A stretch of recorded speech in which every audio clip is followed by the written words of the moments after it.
Assalamualaikum warahmatullahi wabarakatuh.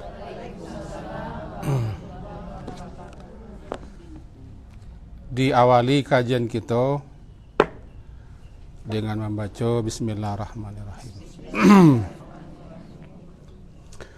Alhamdulillah wassalatu wassalamu ala Rasulillah wa ala alihi wa ashabihi ajmain. Pertemuan kita yang lalu kita mempelajari hadis Nabi mengenai betapa tinggi nilai orang yang datang ke masjid. Niat motivasinya memang betul-betul ikhlas mengharapkan dari Allah untuk salat. Maka tidaklah satu langkah kaki dilangkahkannya, melainkan dihapus satu kesalahan, dinaikkan derajat, dicatat satu kebaikan. Dan selamanya berada di tempat salat, maka selama itu dianggap salat. Selama orang menunggu-nunggu salat dilaksanakan, maka selama itu pun dianggap salat. Malaikat berdoa kepada Allah, Allahumma arhamhu, Allahumma filahu, wa Allahumma tub alaih. Ya Allah, rahmatilah dia, ampunkan dosanya dan terima taubatnya selagi berada di tempat salat. Jadi garis bawahnya, begitu pentingnya kita memperhatikan niat, ketulusannya, keikhlasannya. Sebab kalau tidak ikhlas, maka perbuatan amalan tersebut sia-sia, tidak ada berguna. Maka siang kini kita lanjutkan hadis berikut dari Abdullah bin Abbas bin Abdul Muttalib radhiyallahu anhuma an Rasulillah sallallahu alaihi wasallam. Nomor terserahlah nomornya. Yang penting an Abil Abbas, dari Abul Abbas Abdullah bin Abbas bin Abdul Muttalib, dari Rasulullah SAW,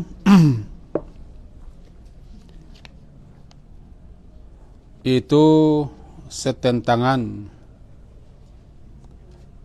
yang diriwayatkan daripada Allah Ta'ala, berarti hadis kudusi. Bunyinya, Innallaha katabal hasanat wa sayyiat. Sesungguhnya Allah menulis berbagai macam hasanat, kebaikan-kebaikan dan keburukan-keburukan. Summa bayyana dzalika, kemudian dia jelaskan. Faman hamma, siapa yang bertekad untuk melaksanakan satu kebaikan, falam ya'malha, maka dia tidak mengamalkannya, melakukannya. Kataballahu tabaraka wa ta'ala indahu hasanah kamilah. Allah catat, Allah tulis untuknya di sisi Allah satu kebaikan yang sempurna. Wa imhamma, dan jika dia bertekad untuk mengerjakan kebaikan, fa'amilaha, lalu dilakukannya, kataballahu asyra hasanat, Allah tuliskan untuknya 10 kebaikan, ila sab'i mi'ah di'afin, sampai 700 kali lipat, bahkan ila adhafin katsirah, sampai berlipat-lipat ganda yang banyak.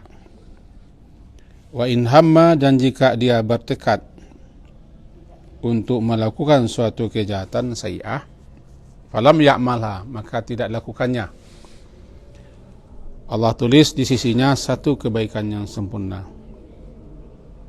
Dan jika dia bertekad untuk melakukan suatu kejahatan, keburukan, lalu dilakukannya, Allah tulis untuknya satu kejahatan. Hadis disepakati oleh Imam Bukhari dan Muslim. Mari kita pahami secara ringkaslah. Yang pertama,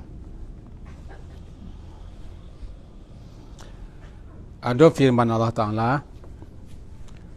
yang diwahyukan kepada Nabi SAW, tapi redaksi bahasanya, isinya diserahkan kepada Nabi.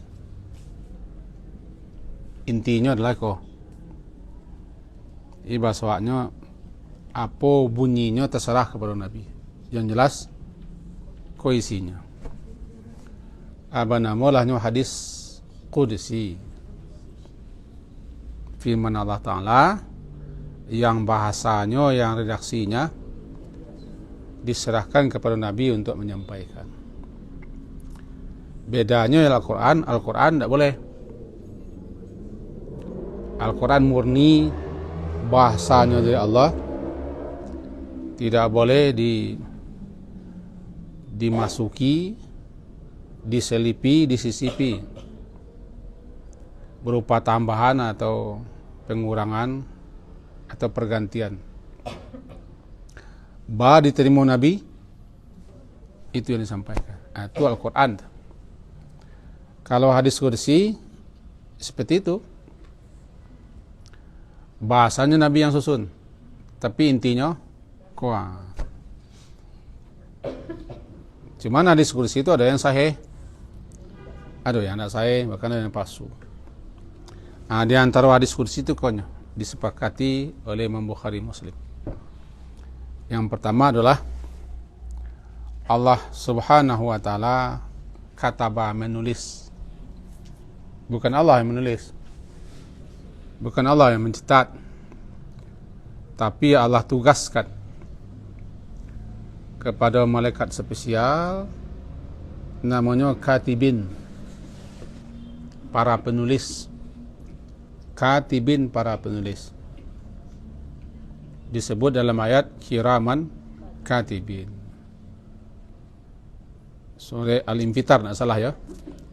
Wa inna alaikum lahafizin kiraman katibin ya'lamuna ma taf'alun.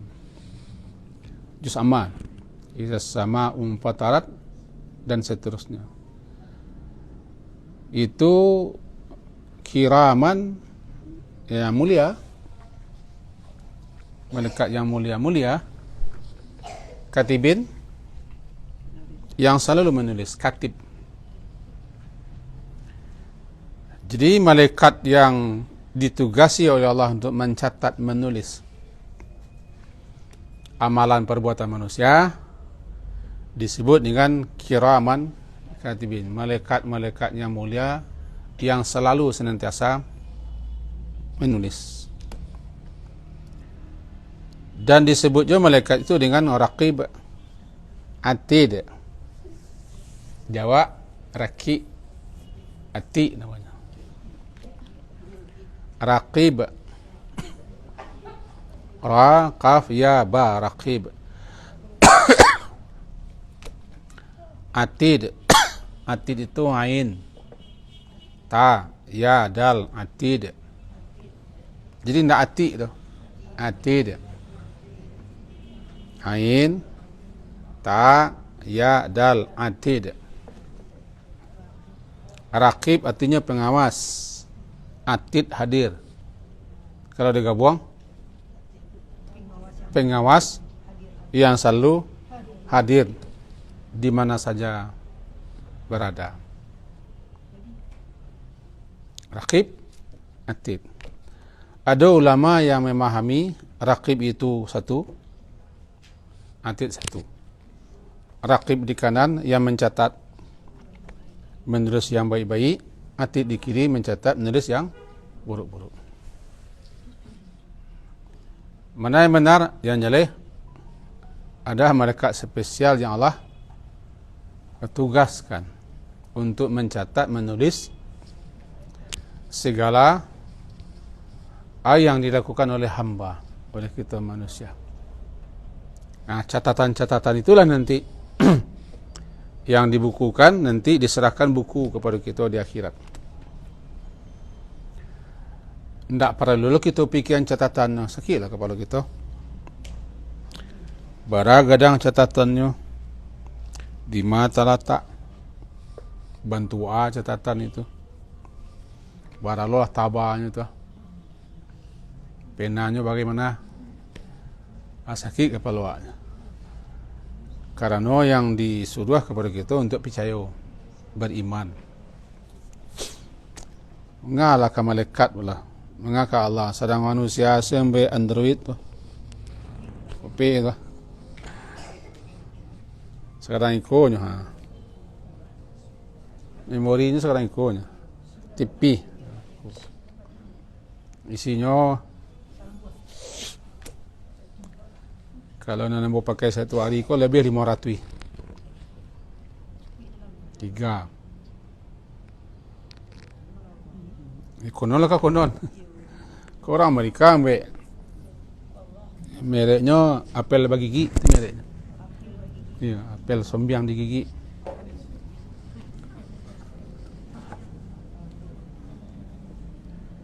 Tak pakai penar kan? Bawa sesi kuah. Lengkap dokumentasi lah. Itu kunun lah kah kunun. Itu makanya tidak perlu kita susah memikirkan catatan malaikat. Intinya percaya saja, beriman yakin. Kalau tidak percaya habis. Jadi Allah menulis, artinya Allah mencatat, Allah memerintahkan, menugaskan kepada kiraman katibin atau raqib atid untuk mencatat. Maka di situ dikecekkan innallaha katabal hasanat, sesungguhnya Allah menulis, mencatatkan hasanat, segala macam kebaikan-kebaikan dan keburukan-keburukan. Berarti ada dua catatan.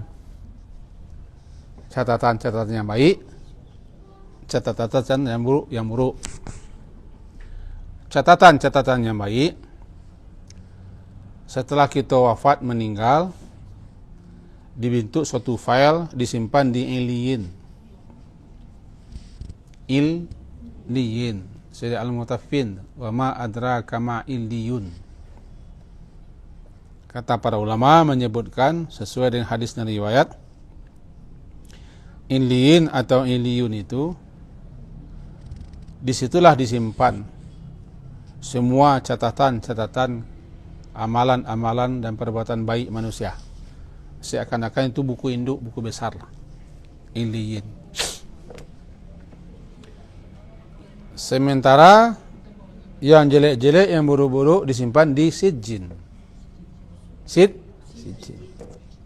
Maka jadilah Sijjin itu bisa dikatakan buku induk lah. Yang di situ semua catatan-catatan di situ tersimpan. Sampai di kiamat nanti kitab itu diserahkan. Jika sekali serah lagi nak kawak. Ada yang sebelah kanan, ada yang diserahkan sebelah kiri. Bahkan ada yang belakang punggung kiri, wara az-zahri. Isinya lengkap. Tak ada yang tercician, tak ada yang tinggal, tak ada yang hilang. Walaupun setitik. Walau sepatah kata. Adua, onde, ala, oi pantuang, o biai, o pemporehan. Masuk semuanya. Ma yalfizu, tidak satu lafaz kata pun melainkan diserahkan kepada kita. Lalu diperintah kita untuk membaca. Nyinyia, iyalah. Pokoknya ada nyinyia. Yang kena minta doa ciknya. Kok tua boy Allah jangan nyinyia. Nyinyia kena buruk. Kalau nyinyia ke elok, disuruh awak. Iko namanya hasanat dan sayiat. Cuman bedanya sebagaimana diriwayatkan dalam beberapa riwayat, yang jelek-jelek, yang buruk-buruk tidak langsung dicatat. Ditunggu dulu. Kalau pelaku kejahatan keburukan tu lagi istighfar, tidak jadi tulis. Makanya capek setelah salah dosa langsung. Kalau bahasanya, kalau kumua badan langsung mandi sekali. Kalau lama-lama ke mandi pada kinya. Tidak kumua catatan. Lalu tunggu 3 saat atau dalam sebuah riwayat 6 saat, sebuah riwayat, baru tidak aja minta ampun, tulis. Itu yang pertama. Yang kedua, faman hamma. Hamma itu tekad bulat, kemauan keras. Siapa yang bertekad, berkemauan keras untuk melakukan hasanah, suatu kebaikan, falam ya'malha, maka tidak jadi dia melakukannya, tetapi nyala bertekad bulat untuk melakukannya, tapi tidak jadi. Bisa jadi ada faktor penyebab tidak jadi. Tekadnya ada, kemauannya kereh untuk melakukannya. Namanya himmah. Himmah. Kemauan keras, semangat, tekad untuk melakukan sesuatu, namanya himmah. Maka siapa yang berhimmah, bertekad bulat, berkemauan keras untuk melakukan suatu kebaikan, tapi tidak jadi, falam ya'malha, maka tidak jadi atau tidak diperbuatnya suatu kebaikan itu, katabahullah, Allah mencatatnya. Itu Allah merintahkan kepada malaikat petugas untuk mencatatnya di sisi Allah satu kebaikan sempurna. Tidak jadi di kerajaannya, cuma nyalah punya kemauan keras. Maksud kemauan keras, tekad hendak nanti-nanti, itu agak-agak pangana salincam, tidak ada tekad, itu tidak. Yang dicatat kau ada kemauan kerasnya untuk melakukan, tekad bulatnya untuk melakukan kebaikan, lalu tak jadi. Apapun faktor penyebab nak jadinya, maka tetap ditulis nilainya satu kebaikan sempurna. Berdasarkan itu, ulama-ulama yang mensyarahkan hadis yang kita baca ko menganjurkan kita tafakkur fil hasanat, sering-seringlah memikirkan kebaikan-kebaikan, amalan-amalan baik, perbuatan-perbuatan baik. Karena itu mendorong orang untuk melakukannya. Andai kan tak jadi, nyom fikirannya lah positif. Kita ulang. Acok-acok berfikir-fikir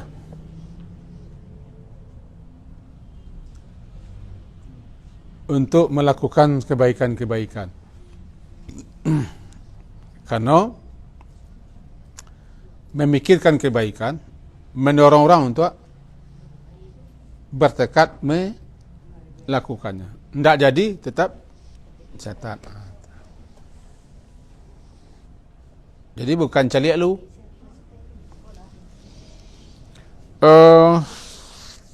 Apa ikut jalan lu kira? Caliak lu. Kalau rasono. Tu lah. Kalau rasono. Tidak ada. Itu tidak hamma nama, tidak himmah. Baik kok, insyaAllah. Tidak jadi, dicatat. Tapi Allah tahu dan Maha tahu. Apakah orang kulai berkemung keras, bertekabulat atau sekadar malapihan ajakan beliau. InsyaAllah mela jawabnya kedua. InsyaAllah mela jawabnya dua. Itulah berdosa tu. Bahawa insyaAllah kau nak untuk itu tu. Jadi kaindak InsyaAllah kan boleh. Kau orang kau balik nak kuat insyaAllah je dan kejadilah insyaAllah nak kau. Gara-gara kita macam insyaAllah palapian tanya. InsyaAllah ni kayu lah kau. InsyaAllah tu lah iyo sebenarnya. Cuma tinggal ciek meleh izin Allah. Ada awak pakai insyaAllah untuk palapian. InsyaAllah menjawab nudi. Lah.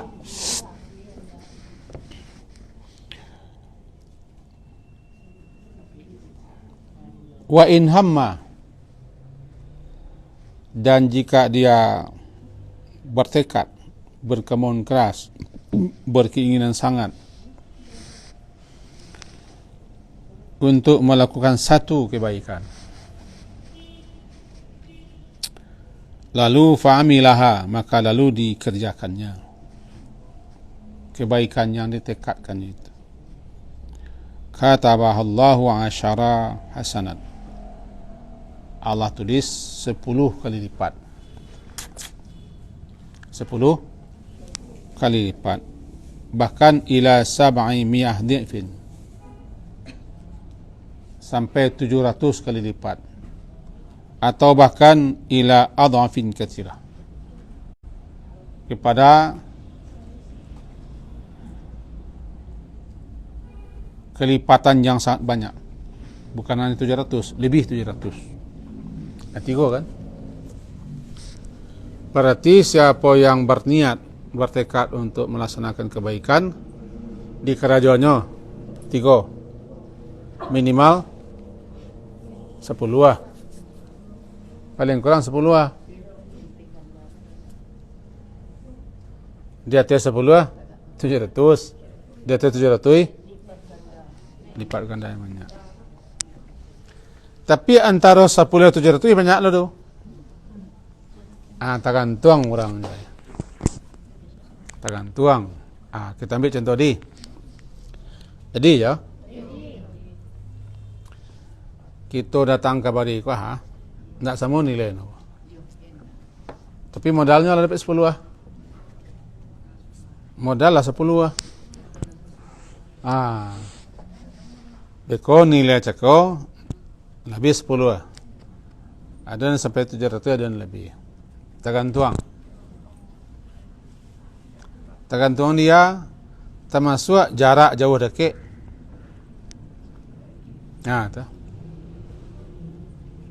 Termasuk baliknya datang jauh. Perjuang datang jauh. Kerana tak sama nilainya, orang tak manga-manga, yo manga. Di tengkau orang manga-manga, tak manga. Baru contohnya. Anu rumah duduk amino. Sementara wak kain lemah sasah, rumah lemah sapu. Nasi kan nak masak cakap.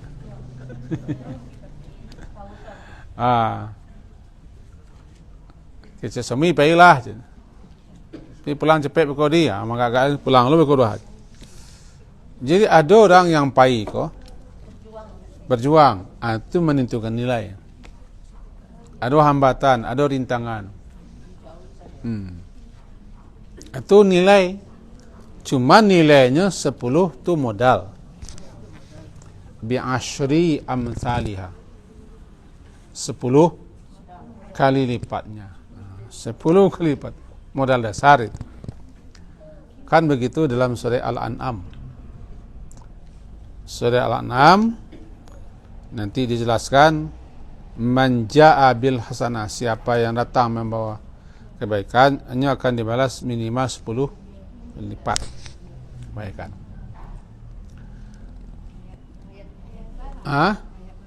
Itulah kita lihat tadi. Yang nombor kau nak kebaca tak cukup tu. Baiklah. Nak dapat lu lebih 10 cetan tu. Buka ayat. Okey.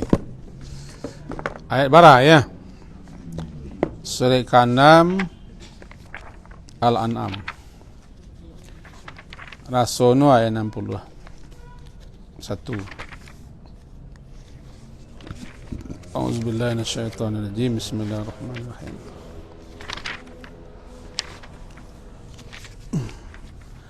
Satu 60. Tak 160. Man jaa bil hasanati falahu asyru amsalha. Wa man jaa bis sayyiati fala yujza illa mithlaha wa hum la yuzlamun. Siapa yang datang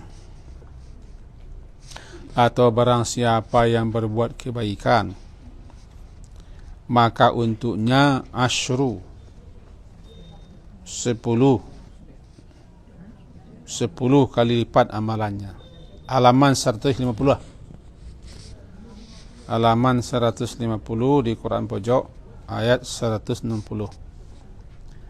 Siapa yang berbuat kebaikan, dia akan mendapat balasan asyru 10 kali lipatnya. Kau namanya modal minimal. Wa man jaa bisayya, dan siapa yang berbuat kejahatan, fala yujza, maka tidak dibalasi dia, melainkan mislaha, sebanding semisalnya.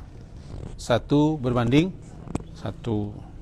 Wa hum la yuzlamun, mereka tidak akan dizalimi. Maksud dizalimi, kalaunya berbuat kebaikan tidak akan dikurangi balasannya, bahkan dilipat gandakan.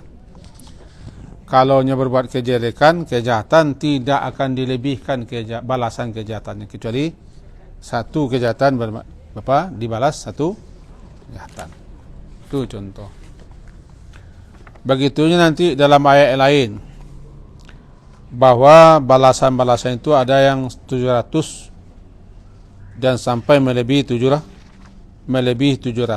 Terkenal ayat itu, mathalul ladzina yunfiquna amwalahum kamasali habbatin ambatat sab'a sanabil fi kulli sumbulatin mi'atu habbah wallahu yudha'ifu liman yasha' wallahu wasi'un alim. Surah Al-Baqarah ayat 261. 160. Nang kini ko Al-Baqarah 261. Halaman ampe-ampe. Halaman 44. Ayat 261. Surah Al-Baqarah. Perumpamaan orang yang menginfakkan hartanya di jalan Allah, pada jalan yang Allah ridai. Kama sali habbah, seperti perumpamaan sebuah biji. Halaman ampe-ampe ayat 261.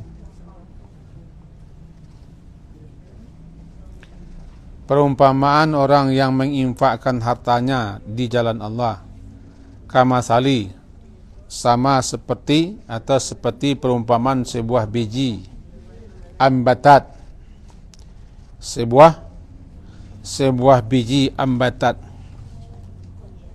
yang menumbuhkan sab'a sanabil, 7 tangkai, 7 sanabil tangkai, fi kulli sumbulah, pada setiap tangkainya, fi kulli, pada setiap sumbulah tangkai, mi'atu habbah, 100 biji.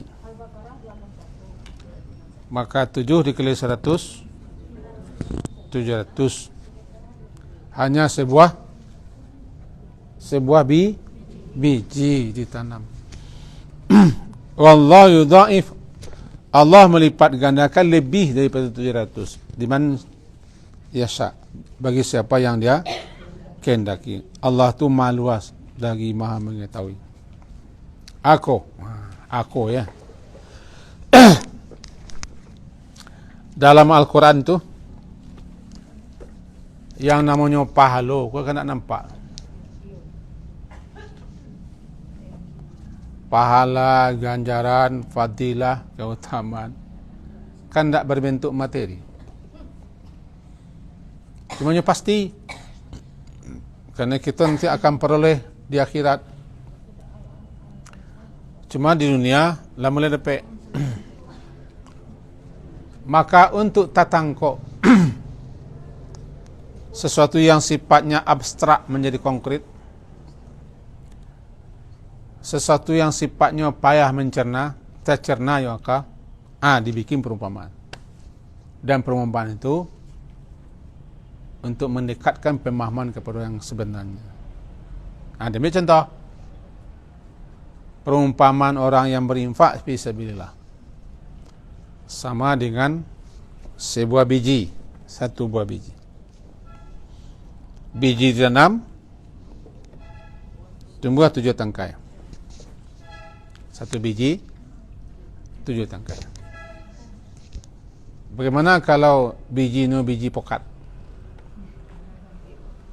Biji itu biji durian. 7 tangkai. Satu tangkai 100 biji. 100 kali 7 700. Dan itu kenyataannya begitu, celiklah sawah. Makin baik biji yang kita tanam, makin rancak tumbuhnya. Makin reke.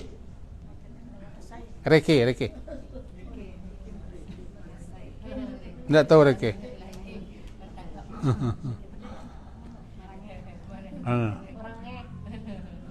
Dan itu perumpamaan yang bisa kita cari.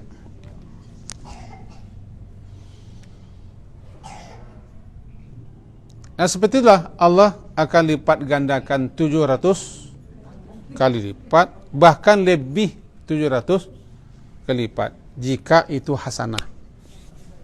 Berarti kita harus menanam hasanah, memperbanyak hasanah. Imbalannya, ganjarannya, balasannya kepada orang yang berbuat kebaikan. Dengan catatan yang kemarin, ikhlas. Kalau enggak. Nah, siapa yang bertekad, yang berkemauan keras, berkeinginan sangat untuk melakukan satu hasanah, satu kebaikan, lalu tekad kemauan keras itu dibuktikannya dengan perbuatan di karajono 10 sampai 700, bahkan lebih 700. Allah yang paling tahu siapa yang pantas dapat lebih 700 kali lipat. Tapi minimal target tidak boleh minimal. Kalau orang punya target minimal tu tidak bertarget tu. Targetnya Firdaus, nak tepi surga. Kan tiwak siko. Awak sudah masuk surga tepi-tepi sebelah. Itu nak punya target.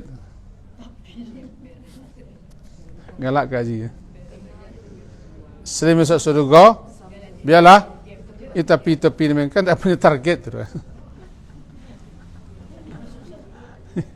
Ayam penting masuk surga nak amuah lah.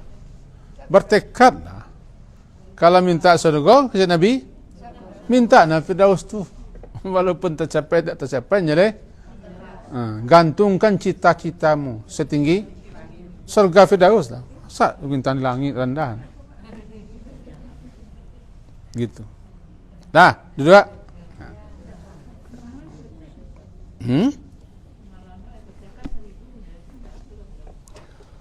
Namentun Allah tu kan paragia, pemurah. salah satu nama Allah nama Syakur. Syakur itu shin kaf wa ra, Syakur. Ana Syakur. Allah Ta'ala akan memberikan balasan yang sangat banyak atas amalan seorang hamba yang hanya sifatnya sedikit, tidak lama, dengan balasan yang luar biasa. Syakur namanya. Tenan syakur. Tanda syukurnya Allah, amalan seorang hamba dilipat gandakannya. Itulah Allah syakur. Asal kata syakur itu adalah ada sejenis tanam-tanaman, hanya dengan sedikit air tanaman itu subur. Tanam itu namanya syakur. Terpakailah kata-kata itu untuk Allah. Allah menamakan dirinya Asy-Syakur, yaitu Dia yang memberikan balasan berlipat ganda atas amalan hamba yang sedikit dan tidak lama. Kan seketika amalan mana? Bercoyak kursi mesti masuk surganya. Bercoyak kursi tak sampai 2 minit masuk surga. Itu murah tapi Allah Maha Pemurah. Cuman Allah Maha Pemurah dapat pemurah-murahan juga. Tindak situ. Maka yang penting di kita adalah luruskan niat, baikkan amalan. Luruskan niat, baikkan amalan. Balasannya kita serahkan kepada Allah. Karena dia Allah tu, karena Dia Maha Murah, Maha Kasih, Maha Sayang, Wasi' Alim. Nah, kembali kita lanjutkan.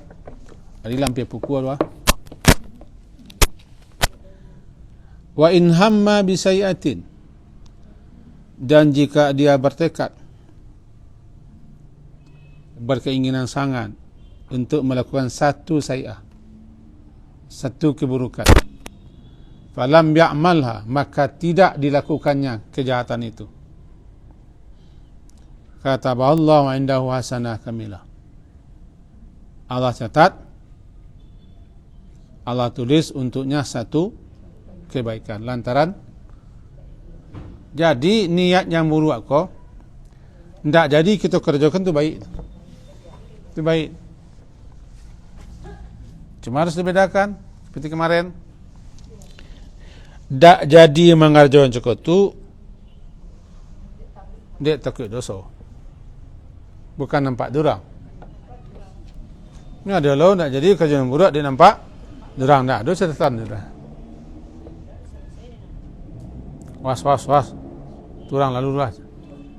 Tak ada. Atau orang di rumah tak jadi dah. Jadi tak jadi melakukan kejahatan itu karena takut dosa. Kau nak mudah kalau larangan. Bukan tak jadi dia nampak dia orang. Satu kebaikan nilainya. Itu kebaikan nilainya. Wa in hamma, dan jika dia bertekad, berkeinginan keras untuk melakukan suatu keburukan, lalu dikerjakannya keburukan, Allah catat satu kebaikan. Satu kebaikan.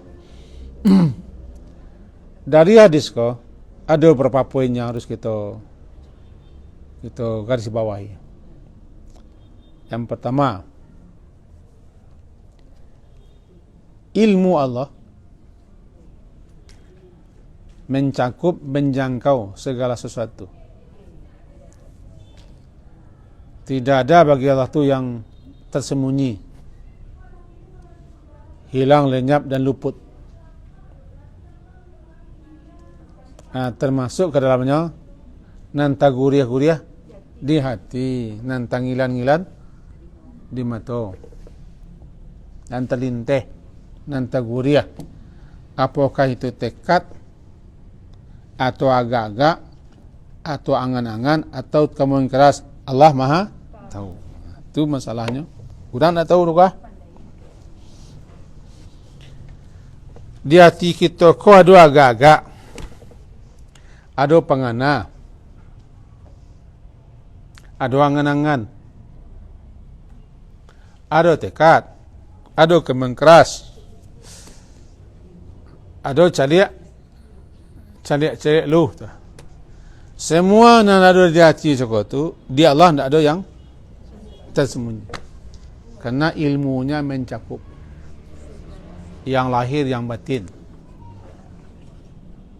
Tak ada yang hilang, tak ada yang luput, tak ada yang lenyap, tak ada yang nanti sia-sia, tak ada yang tinggal. Semuanya dia ketahui. Termasuk kapan kita ko sebenarnya bertekad, kapan sebenarnya kita ko hanyalah sekadar menjawab-jawab. Baik. Baik.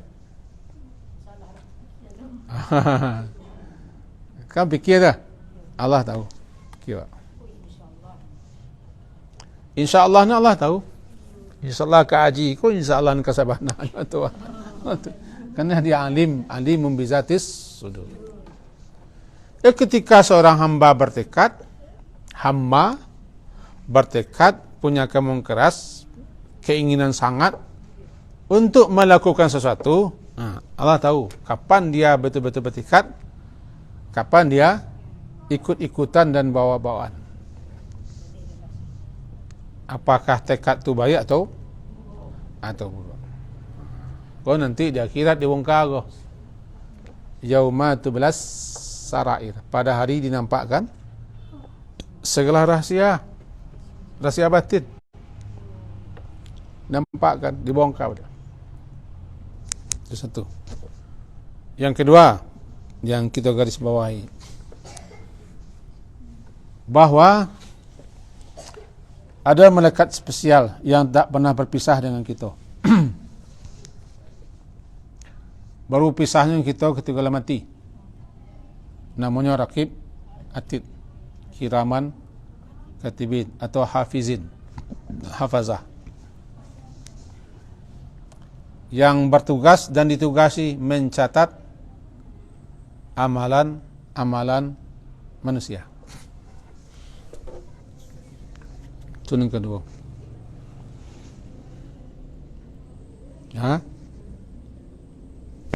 Ada malaikat spesial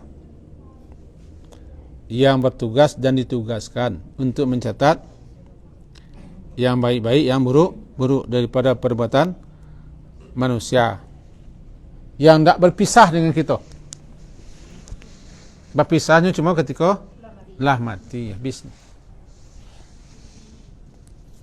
Itu dua. Yang ketiga, di antara bentuk rahmat Allah dan karunia Allah serta keutamaan Allah, hanya sekedar niat yang benar, niat yang baik, walaupun tak jadi orang itu bekerja, dicatat satu kebaikan. Sebaliknya, jika orang berniat untuk melakukan yang buruk, tak jadi dikerjakan yang buruk, tak jadi dikerjakan yang buruk, Allah catat satu kebaikan. Itu namanya bentuk karunia Allah dan rahmat Allah kepada para hamba-hamba. Itu yang ketiga. Yang keempat, ya. Yang keempat, bahawa sesuai dengan hadis itu, amalan-amalan baik itu nilainya, ganjarannya tidak sama. Nilainya, ganjarannya tidak sama. Boleh jadi kita sama-sama menghadap kiblat, sama-sama takbir, cik surau, cik imam sembahyang ni tu je. Tapi nilai tak sama. Tak sama nilainya tu. Berulang lihat sembahyang dua. Sampai dekat imam ni itu tampaknya betul jalal. Sama-sama maduk kiblat. Cuma nilai tidak sama. Bakal tidak sama? Ia tergantung niat kita kan tak sama lah dah. Niat kita, makasih kita, tujuan kita tidak sama lah. Dan kalau rintang di jalan tak sama lah. Umur pun tak sama. Ada orang berumur 75. Ada orang berumur 35. Sama-sama tagak sembahyang keduanya. Sama nilainya? Tak. Nang gaik kau, pitahan je tagak. Nang muda kau, tagak je. Tak sama nilainya. Begitu rincinya penilaiannya. Rincinya namanya. Kan ahsahullah. Allah hitung dengan rinci, akurat dan jelimet. Ahsahullah. Semuanya. Yang keempat, boleh. Yang kelima. Tidak satu kebaikan pun sekecil apapun yang tidak dibalasi.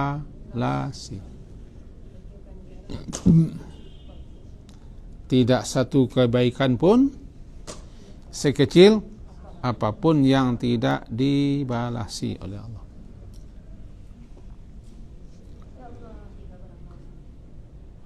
Untuk itu jangan pandang remeh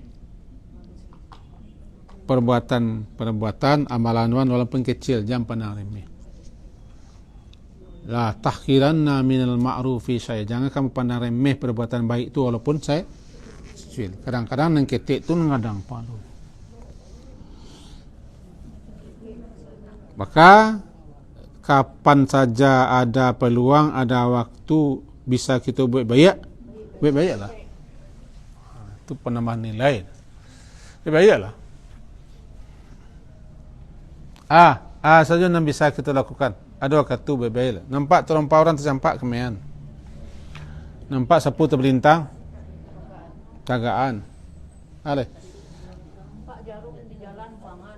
Nampak saruk di jalan buangan. Begitu. Tu. Pokoknya jangan anggap enteng dengan ketek-ketek. Di mata kita bisa jadi ketek. Tapi di sisi Allah bisa gede-gede. Tu. Kecil apapun perbuatan baik jangan anggap remeh. Yang keenam, sering-sering acok-acok lah fikir kena baik. Sering-sering acok-acok berfikir kena baik. Lama-lama tak ada orang baik. Tak salah. Kebalikannya, ingat-ingat kanak-kanak akibat dari perbuatan buruk sebelum berkerajuan. Kan itu bisa mengambil. Sebelum berbuat buruk, ingat-ingat akibatnya, risikonya. Itu bisa mengambil. Tak jadi kita kerja dengan buruk. So bertekad kerja dengan buruk, tak jadi kerana aku dosa, aku salah, tak jadi ada pahala. Kan ikut hadis tak? Karena ikut berdosa, aku salah. Anak jadi tu apa lo? Pak pengurang laman kalau dipati mencikut orang nak jadi nak ada palonya sebab nak jadi no nak jadi nampak tu lah. Lah lun kalau lah segitu kejiwa, semoga berfaedah untuk kita semua. Kau siapa ingin kaji di tadi. Assalamualaikum warahmatullahi wabarakatuh.